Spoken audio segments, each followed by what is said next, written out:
Vidste du, at du kan fritage dine slægtninge fra at betale arveafgift ved at donere til Refugees Welcome i dit testamente?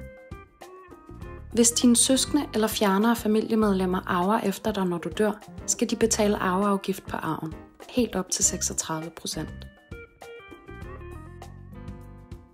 Men vælger du at oprette et testamente med donation til Refugees Welcome, betaler vi arveafgiften på dine slægtninges vegne.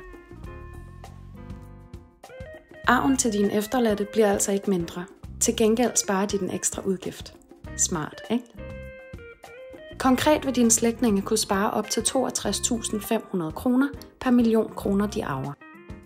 I samme ombæring vil Refugees Welcome modtage op til 50.000 kroner på dine vegne.